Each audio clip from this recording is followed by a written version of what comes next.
ॐ अज्ञानतिमिरान्धस्य ज्ञानाञ्जनशलाकया चक्षुरुन्मिलितं येन तस्मै श्रीगुरवे नमः।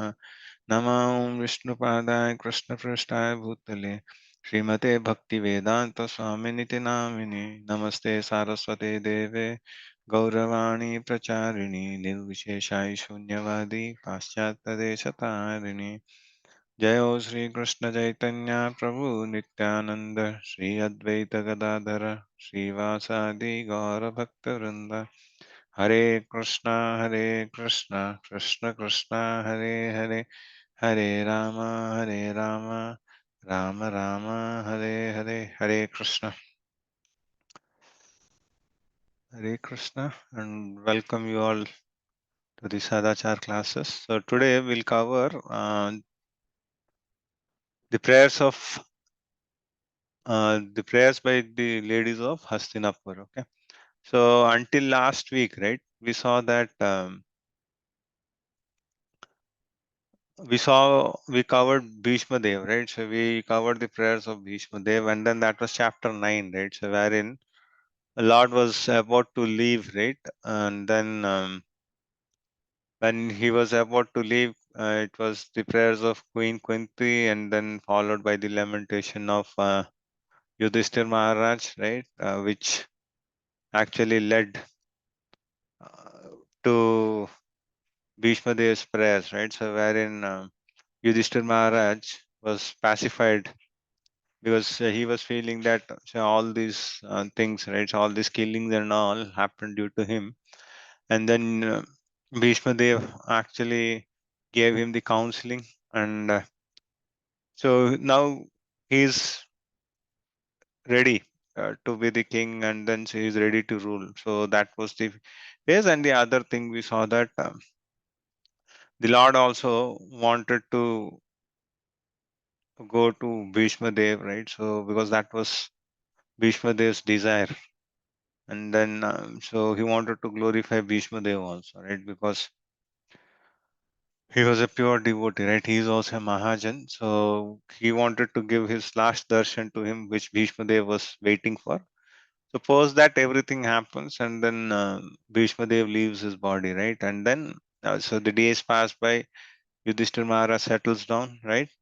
And then Lord Krishna now, so after spending some more time, right, he says that, okay, it's time for me to move on to Dwarka because he was the king of Dwarka, right? And then even he has his own duties to perform, right? It's not only that, say, he came and then for the war and then he helped and all those things are fine, but he again has to go back and then do his duties, right? So that's the reason he actually asked the permission this time, and then this time he was being given, yeah. So this is all the Maryada Lakshanas which he's doing. Yes, he's actually teaching us so in this world, right? So now gone are those days, right? So we don't ask anyone's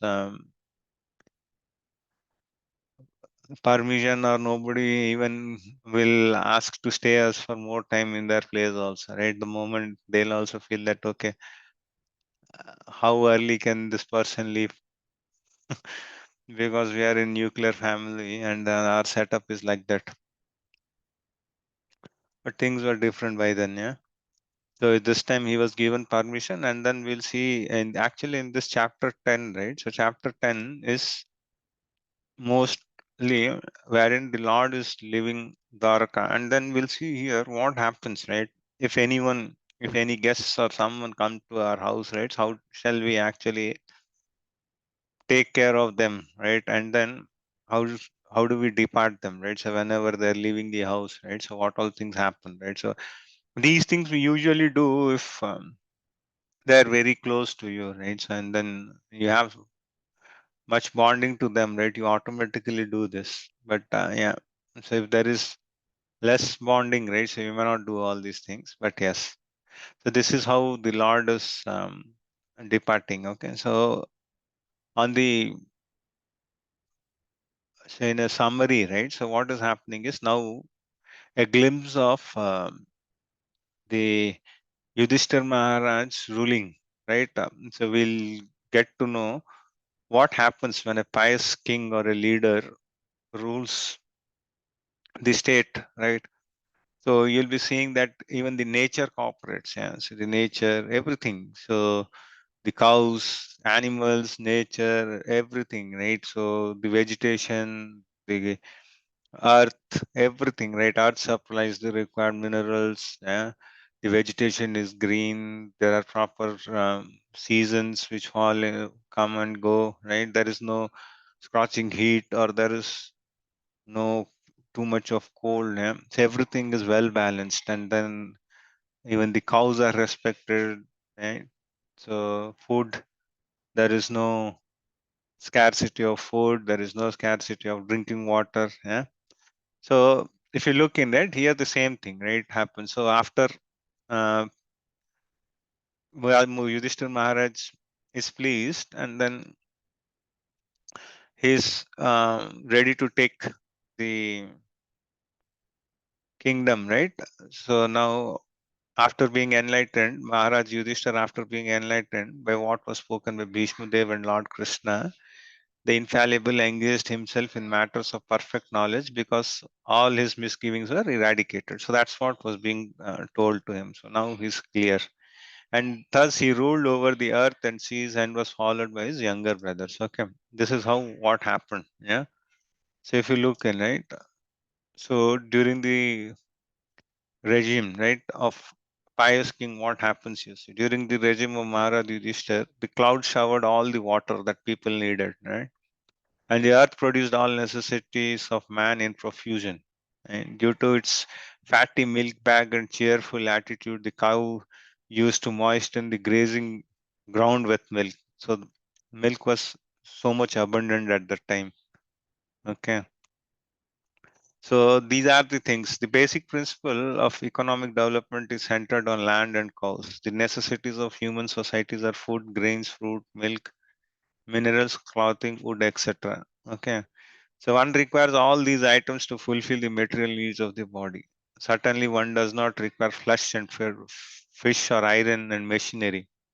So during the regime of Maharaj Yudhishthira, all over the world, there were regulated rainfalls. You see, so it's everything. Nature also cooperates. Yeah? Rainfalls are not in control of the human beings. The heavenly king Indradev is the controller of rains, and he is the servant of the Lord. Yeah? So when the Lord is obeyed by the king and the people under the king's administration, there are regulated rains from the origin. So everything. So there was ample production of fruits and grains. Yeah. And if you see, right, enough milk, enough grains, enough fruits, right, enough silk, right. So, and enough jewels. Okay. So Prabhupada says that, and why do the people need cinema houses of prostitution, slaughterhouse, etc.? What is the need of artificial luxury? Okay, luxurious life of cinema, cars, radio, flesh, and hotels. Has the civilization produced anything but quarreling individuals and nationally? Right.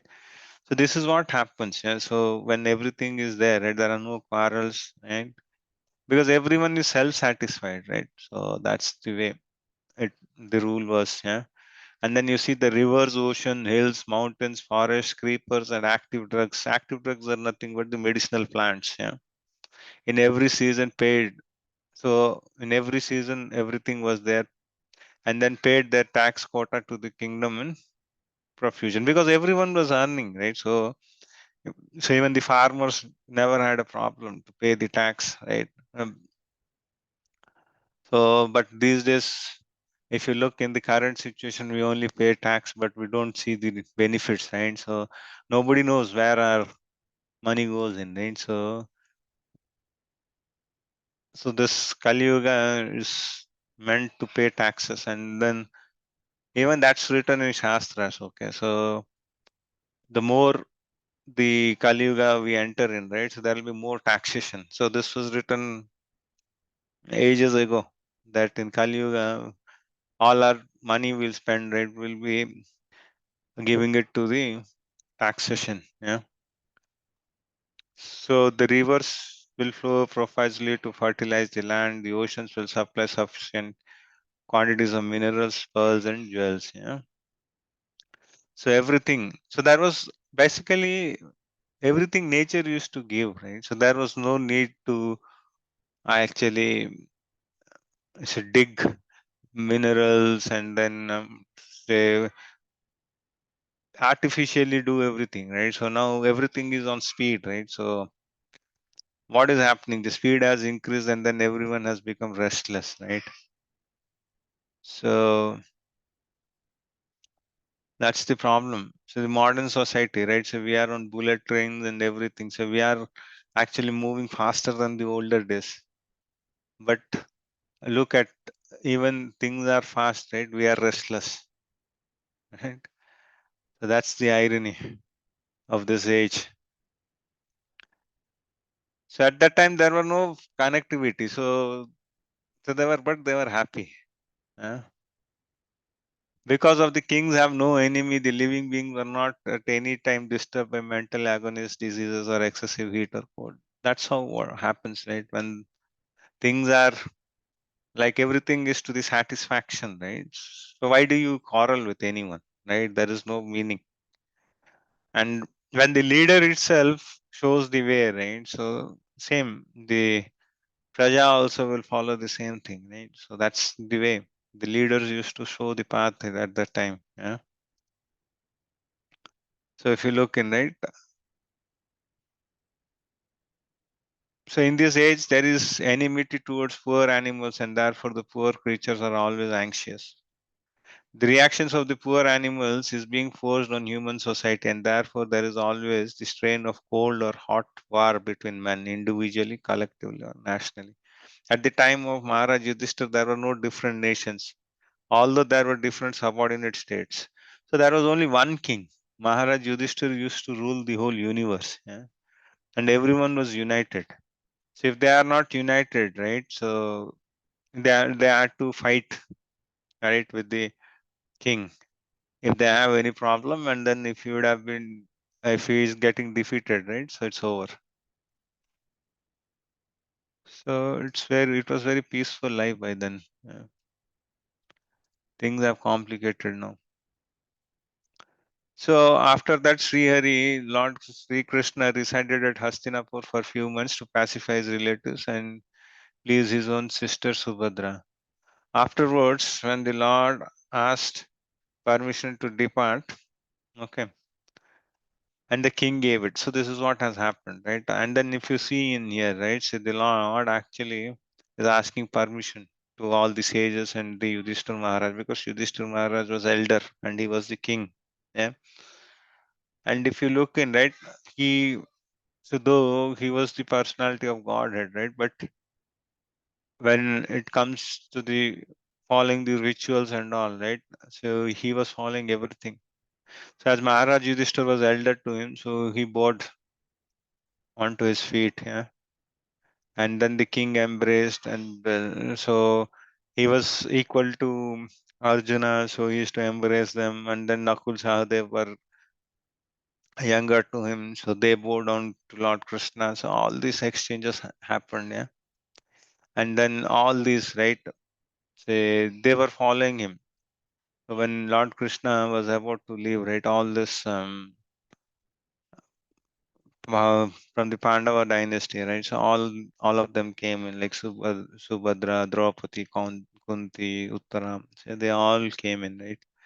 And because, and then they couldn't bear the separation of the Lord, yeah, because they were sitting with him, they were having their lunch, dinner, right? So it was like he was a part of their family, right, for so many days. And then so they were having all good time with him, right? And it's very difficult that such a person who is the center of everything, right, is living.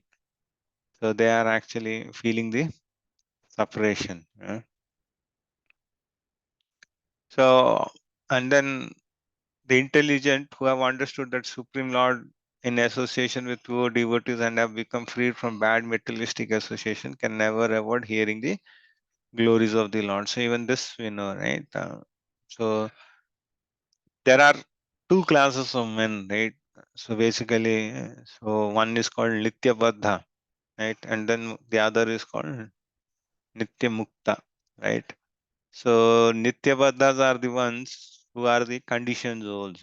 So like us, right? Who are dwelling in this material world and then they want to actually enjoy this material world and then they want to lord, right? So they want to become the lord.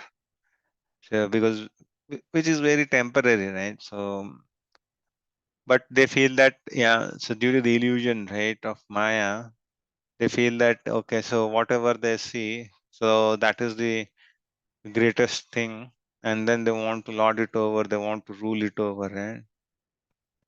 But there are other liberated souls, so who always constantly engage themselves um, with the Lord, right? So they always think, eat, feeling, all right. So everything is in line with the God, right? If they eat, they actually offer it to the Lord and then eat, right? So everything, so in their life, right, whatever they do, right? So God is in center. And then though they live in this material world, right? So they are always connected with the Lord, yeah.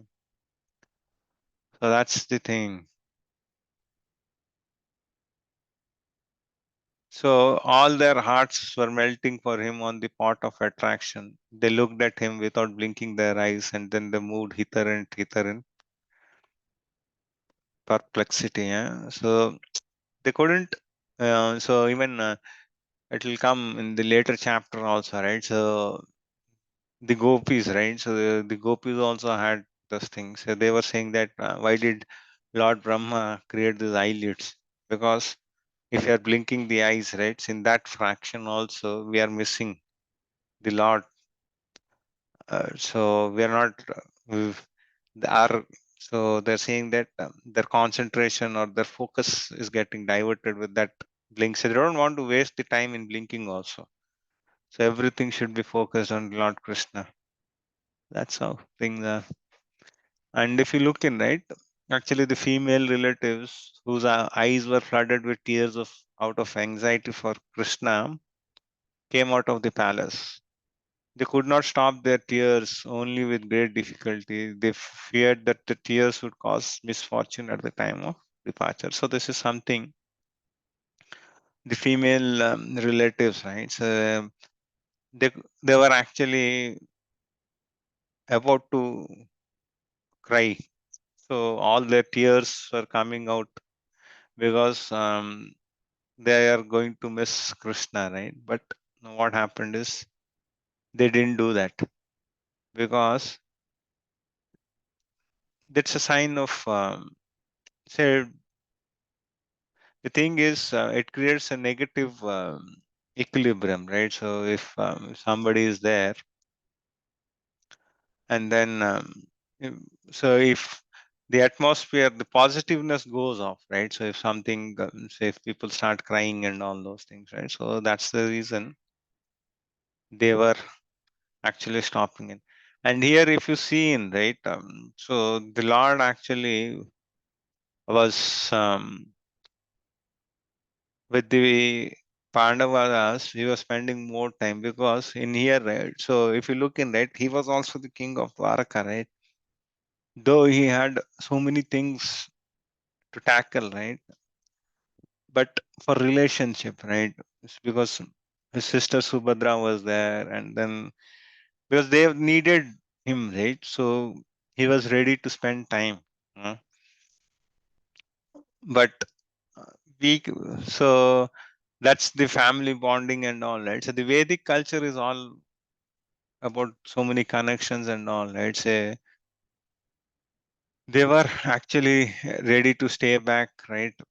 And if you look in it, even the elder brother, right? So in the family is next to the father, right? So that's what happens in the when the families are together, right? So now we have got all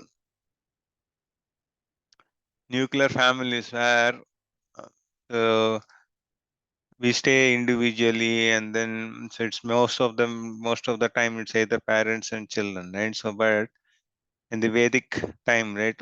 all of them used to stay in one place, right? So right from the grandfather to the grandchildren, so they all used to be in one place, right? So, and then the culture was so nice, right? So if at all there were any clashes or small things, right? So if there were any misunderstanding also, right? So those were getting clarified with the elders who were living with them, right? But now things have changed. Yeah.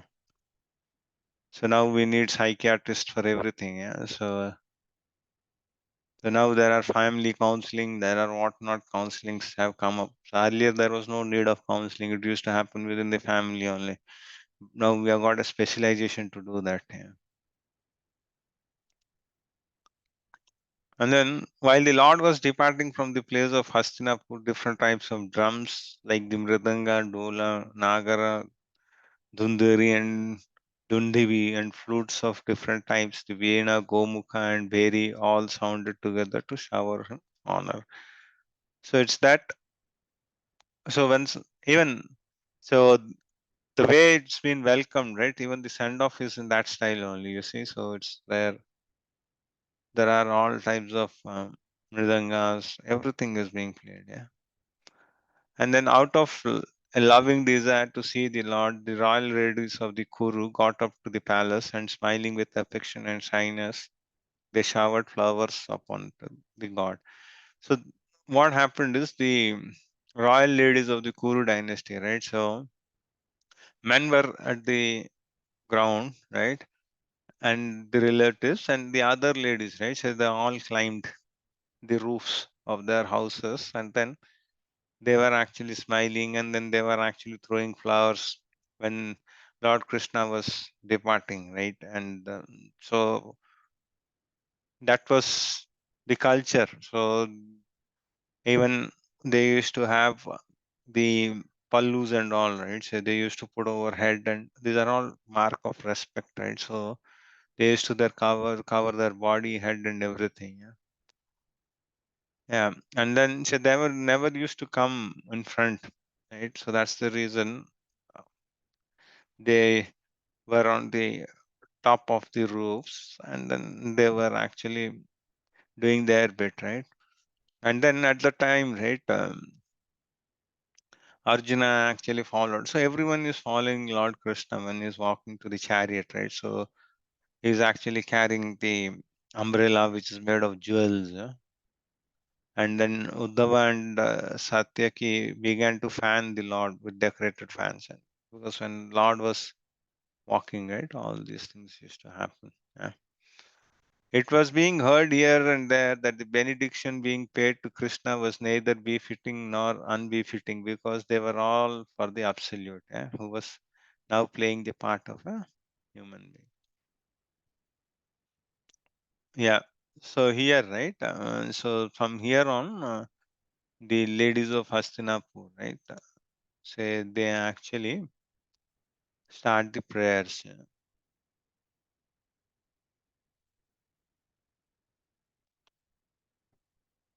So we'll read one sloka at least. Yeah.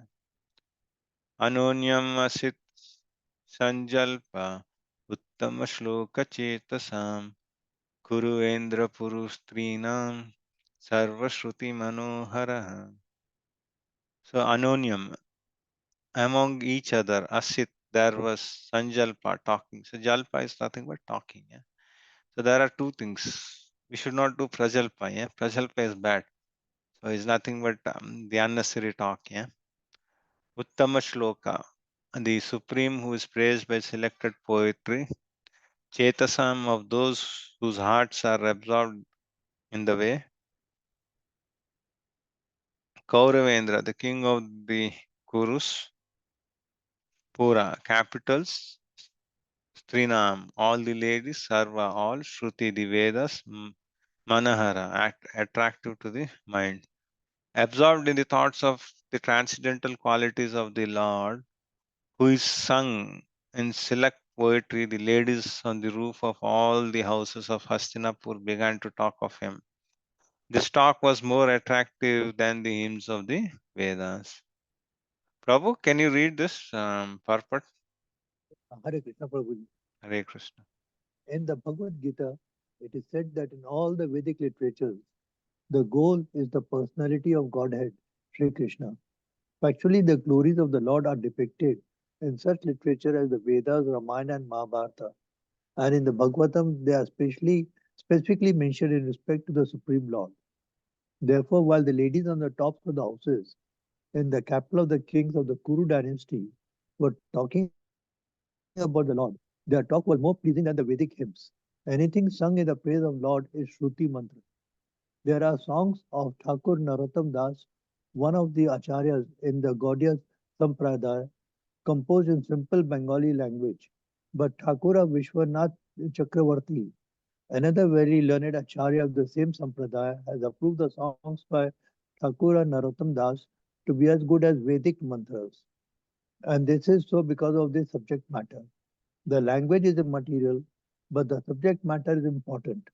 The ladies who were all absorbed in the thought and actions of the Lord developed the consciousness of Vedic wisdom by the grace of the Lord. And therefore, although such ladies might not have been very learned scholars in Sanskrit or otherwise, still whatever they spoke was more attractive than the Vedic hymns. The Vedic hymns in the Upanishads are sometimes indirectly directed to the Supreme Lord, but the talks of the ladies were directly spoken of the Lord, and thus they were more pleasing to the heart. The ladies' talks appeared to be more valuable than the learned Brahmana's benedictions. Hare Krishna Prabhuji. Hare Krishna. Prabhu. So herein, right? So they were actually, so if you look in it, the ladies were simple ladies, yeah. So they were not learned in Sanskrit or anything, right? Or so they were not talking any hymns or Vedic hymns or anything, right? So they were only doing the simple talks, yeah. So wherein they knew they that they knew everything about Lord Krishna, yeah.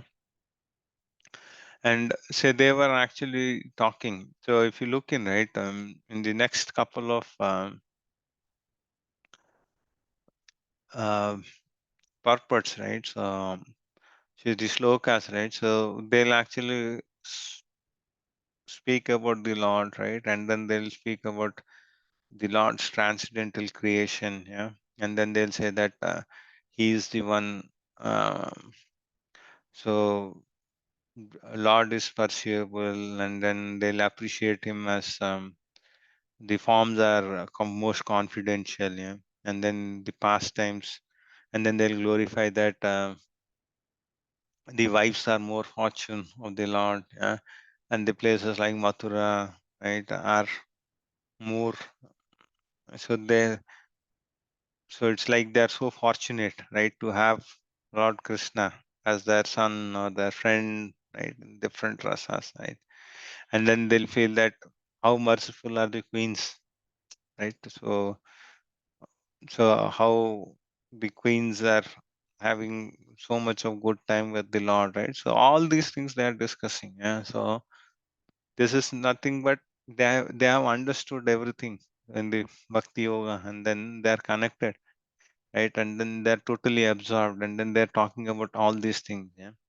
So which is nothing but Shruti mantra only, right? Shruti mantra is nothing but anything which is sung in the praise of Lord, right?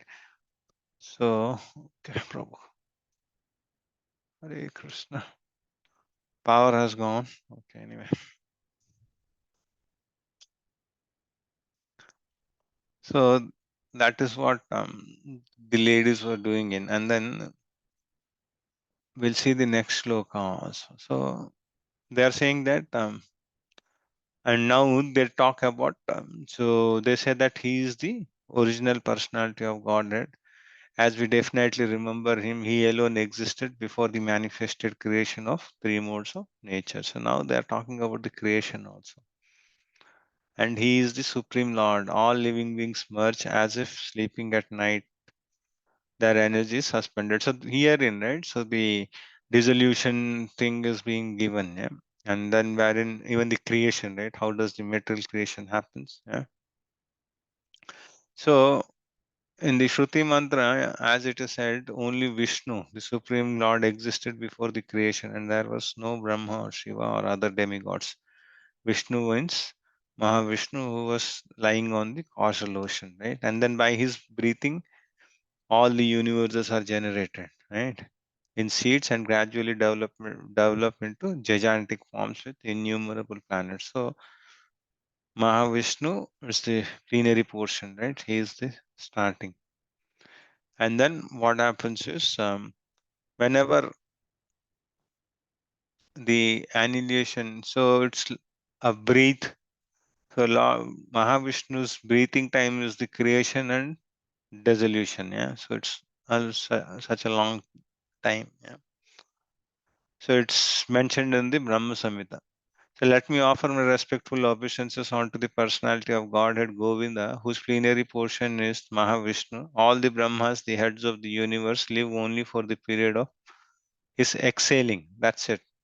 After the universes are generated from the pores of his transcendental body. So once that's done, right, after annihilation, what happens is, so all the unliberated souls, right, so they will again go back, right, and then they'll go back to the Mahavishnu and then they'll reside there. Okay.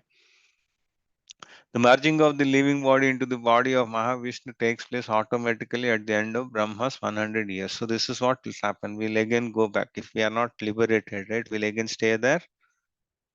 And then what happens is, depending upon whenever the next cycle comes in, right? So whenever the Lord again wants to do the creation, after that we'll get the body, depending upon what kind of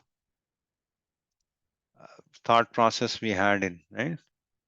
Again, they are still glorifying, right? It's the personality of Godhead again desiring to give names and forms to his part and parcels, the living entities placed under the guidance of material nature. So he is giving us. So why is he giving us the material nature, right? He is giving us the chance, right? So for us to go back, right? So and then we should not think of making this place more comfortable, right? So we should always think how we can get rid of the cycle, right? So this is what we were talking about, right? Nitya muktas and nitya baddhas are nothing but conditioned souls, yeah.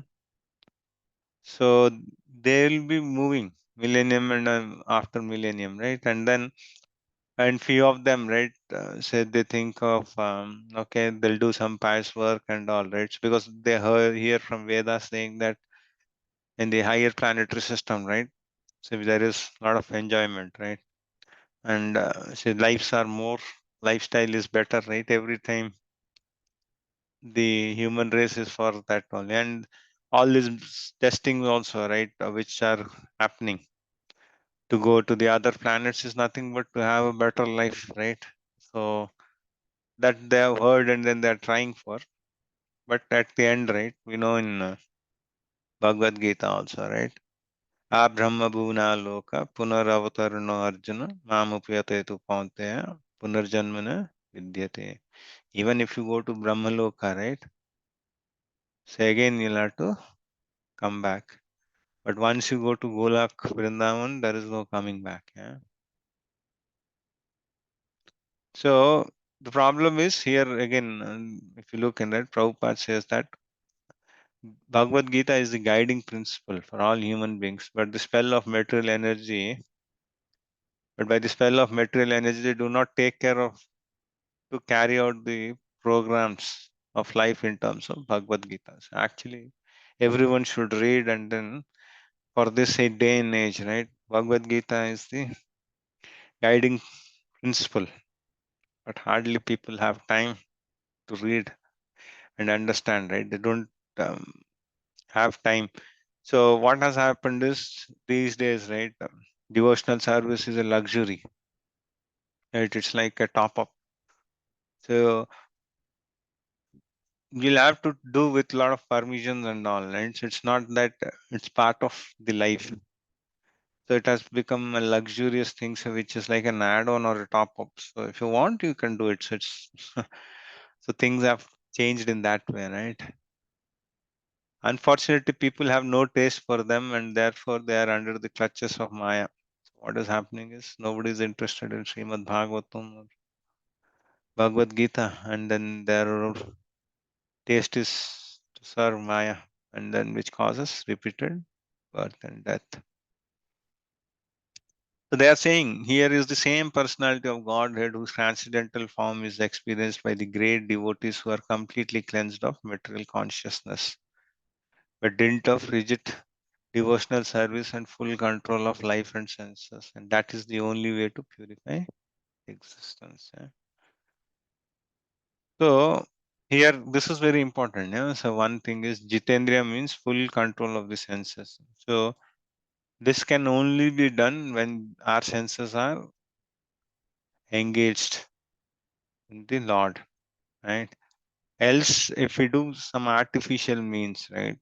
So if you want to do some artificial means, and then say if you want to make senses inactive, and then those all things, right? It's very difficult. At least in this day and age, we cannot. In the previous yugas, at least there were jungles, and then there were secluded place where you can go, and then there were no disturbances. So there could have been a chance, but in this yuga, it's not at all. And even in the past yugas also, right? We see like Vishwa, Vishwamitra Muni, right? Who was actually in yogic trance, but with a small tinge of Menaka's ankles, he failed to control his senses. Yeah? So we are not greater than Vishwamitras. Huh? So that's the reason it is better. All our senses are engaged for better engagement. So if these things are engaged for the Lord, right? So in the 9 processes, if we do any one of them, so then we'll not fall into all this prayer, right? We don't have time to do all these things, right? So whatever time we have, we spend in devotional service, or else we take care of the family and then we work. That's it. Right? Else, what happens is if you don't have these things, right, you start the mind actually revolts and then it pulls into other activities, right? Like casino, all these things, right? So the nightlife and all those things will pop up because they don't know what to do, right? So and then because for everything they have artificial means, right? So the luxuries and all, right? Artificial luxuries are there, and then so people are addicted to it, right? So they spend if things are not spent in the devotional service, right? Then the other alternative is you'll have to serve the Maya, and then you'll not yourself, right? So gambling and all those things, right? Intoxication. So that's the next thing which the mind pulls for, right? So because mind is unstable, and then so if they go to that place, right? So if they do some intoxication and all, right? So they get relief for some time. So they don't know that that relief is temporary, and again it's a pain. But for that few seconds, right? So they feel that yeah. So this is what they need in. But the higher taste is to actually serve the Lord. And then, if at all, our mind is always in those things, right? So there is no time actually. Yeah. So we may have anxiety to serve the Lord, like how do I decorate or how do I bring good flowers, fresh flowers, fruits, and what should be the schedule in the morning. So I'll have to get up for Mangal Arati. What can I do for the Lord? If some seva is given, say how do I accomplish this? So all these things, these anxieties are very nice, yeah, because that is in line with shastras, and then you're doing for devotionally. So and you'll enjoy. Even at the beginning you'll enjoy, at the end also you'll enjoy. So that's a different thing. But it's not with the other things, yeah. So other enjoyments are not at all in comparison. So, oh dear friends, here is that very personality of Godhead whose attractive and confidential pastimes are described in confidential parts of Vedic literature by his great devotees. It is he only who creates, maintains, and annihilates the material world. See, so they are so much learned. Yeah, so they are telling that he is the one who, for whom, right? All say the great sages, right? The empowered incarnations of the Lord, like Vyasa, Narada, Sukadeva, Goswami, Kapila, Janaka, and all those things, right? Say, who actually are part of their pastimes. And then the Vedic literature is given by the great devotees, and then he is the one who is actually creates, maintains, and annihilates. Yeah. And then here it is said about the adharma. So whenever there is adharma, right? So they even talk about whenever there is adharma, right? And then when there is animal propensity more in the society, right? So the Lord actually comes in, right? And then only uh, the pious people can know him, yeah, with this special mercy, right?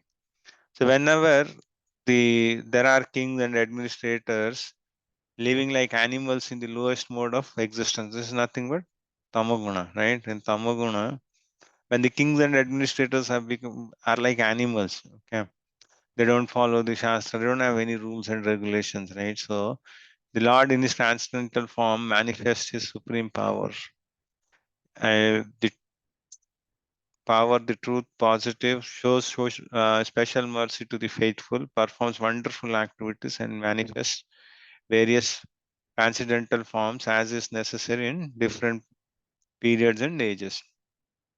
So this is what happens. Yeah. So whenever there is adharmic, right? So we have seen in this a lot of times, right? So he comes in, right? And the other thing is even here, right? Prabhupada has mentioned the basic philosophy of Isha Upanishad, yeah, saying that one should not encourage the property of the Lord, right? So we should actually say, for example, the fruits or anything we get, right? That is supplied by the Lord, right? So we should be grateful to Him, and then we offer Him, and then we eat it, right? Yeah. So in the same way, so all the nature, the earth, everything, right? See, the air, everything is given by the Lord, right? We should not exploit it, right? So that's what the Isha Upanishad mantra says in, right? So this is the first Isha Upanishad mantra here. Ishavashyam sarvam, Ishavashyam idam sarvam, yat kincha jagatyam jagat, tena taktena bhunjita, magrida kashya swadhanam. So here what it says that the Lord is the controller of anything, so all movable and immovable, right? And then he has given us some quota, and then everyone should use that quota, and then move on, right? So it's like you live and live, make others to live, right? So the famous example is always quoted of the sparrows, right? If there is a bag full of rice, right, the sparrows will only eat how much is required for that part of the day, right? So they'll not store that bag of rice for tomorrow.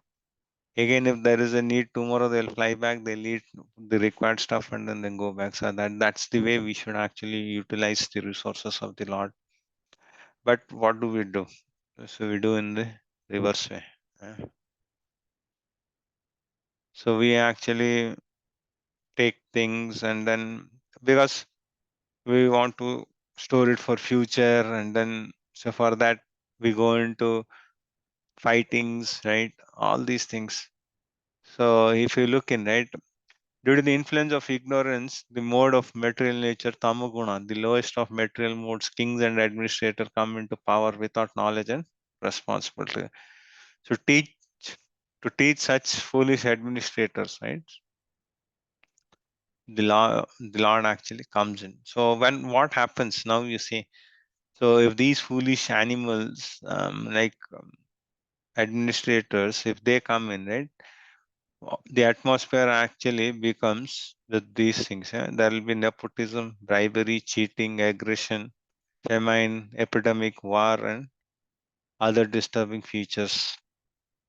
So this we just saw right at the beginning. So what happens when the leader is prominent and then who is a pious king, right? Who is a Raja Rishi, like Yudhishthir Maharaj or Parikshit Maharaj, right?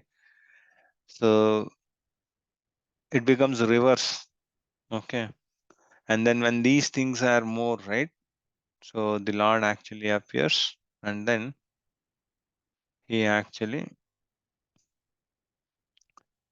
again re-establishes the dharma, right? And then he does wonderful acts also, right? So we know, so wherein he appeared in his childhood, he did all superhuman activities, right? The Lord by killing Putana, Agasura, right? Kalya, and Kamsa, right?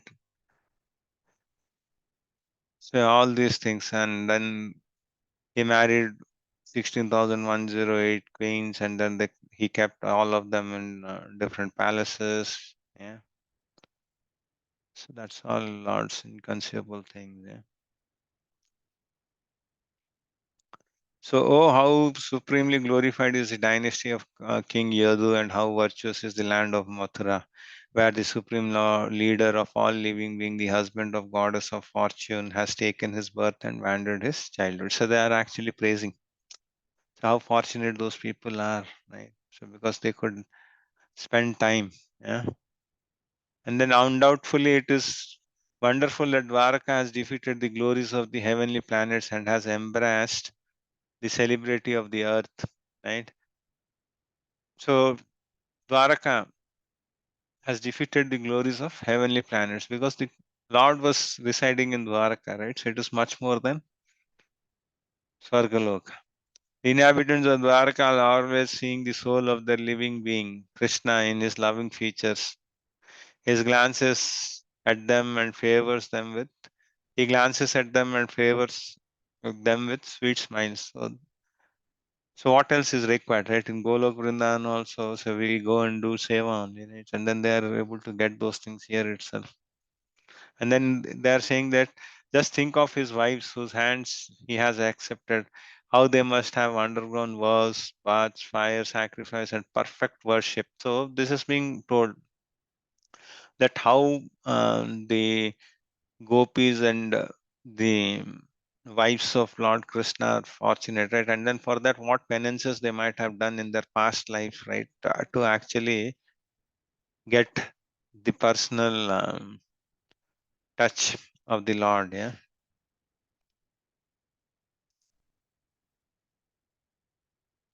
And then the children of the ladies are Pradumna, Samba, Amba, etc. Ladies like Rukmani, Satyabhama, and Jambavati were forcefully taken away by him from their Swayamvara ceremonies after he defeated many powerful kings headed by Shishupala. And other ladies were also forcefully taken away by him after he killed Bhaumasura and thousands of his assistants. All of these ladies are glorious. So they are glorifying all the queens of the Lord. Eh? So, the Lord had, say, married each of the queens, right? So for Rukmani, say he had to fight, right, in the Swayamvara, and then he had to defeat the princess, yeah? And then similarly for Satyabhama and all, right? So actually, Rukmani's brother wanted to give Rukmani's hand to Shishupal. Yeah? So these all things we can read in Krishna book. Yeah? And we know, right? Bhaumasura had actually kidnapped the 16,000 princes, right? And then when they actually prayed to the Lord, right? So then who have kept, you see, there were 16,100 beautiful girls who were daughters of many kings and were forcefully stolen by Bhaumasura. So Bhaumasura used to actually fight and then she defeat the king and then used to take all the princesses. So he made them captive for his carnal desires, right? But these girls actually prayed to the Lord for that deliverance, and then the Lord mercifully delivered them. And then, as and the post that the princess, right, so who were actually released, they said that now, as if we go back, right, so no one will marry us because we were kidnapped. So that's the reason. So they asked Krishna to marry. And then Krishna accepted all of them. Yeah. So that Lord only can do. Yeah.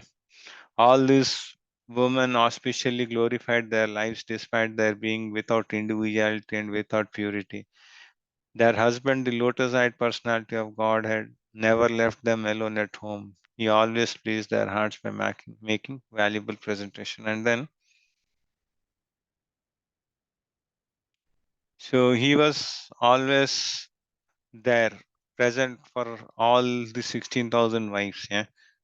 So once what happened is, with this, the prayers are finished, and then I'll just end up this session with those pastimes. So wherein once what happened is Narad Muni was came, and then so he wanted to see the Lord. Okay, so he heard that the Lord is have has 16,000 palaces, and then he started visiting one palace. And in every palace he goes, right, Lord Krishna comes out and then he welcomes him in the same way.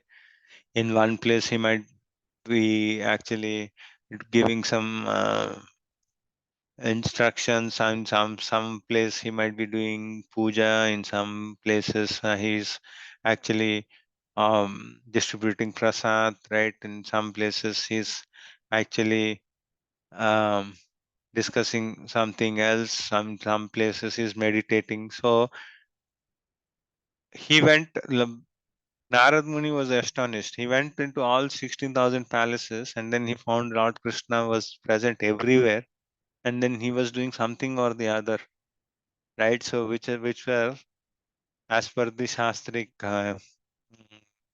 right? As per the Shastras. So and then he was welcoming Narad Muni at every place. So at the end, when Narad Muni asks, I couldn't understand all this Leela, then Krishna says that, so as I've taken this form, so I'll have to follow all the rules and regulations. So nothing is required for me, but to set an example, I have to do this. And then these are all inconceivable pastimes which the Lord did it. Yeah. So after this chapter actually ends in. So the ladies of the while the ladies of capital were greeting him and talking in their way, the Lord smilingly accepted their good greetings, and casting grace of his glance over them, he departed from the city. So with this, this chapter ends, and then the next chapter, what will happen is he'll go to Dwarka, and then there it will be the reception. So how do people receive, right, Krishna? So that is being glorified in that. So we'll end for today's class. Thank you for your association. Vancha kalpatarobhyascha kripa sindhubhya vacha patitanam pavnebhyo vaishnavyo namo namah. Hare Krishna. Hare Krishna Prabhuji. But it was very interesting. It was very nice knowing. I had not known much of these. It was very good knowledge for me. Thank you, Hare Krishna Prabhuji. Hare Krishna Prabhu. Thank you. Bye. Thank you, Prabhuji. Pranam. Pranam. Hare Krishna.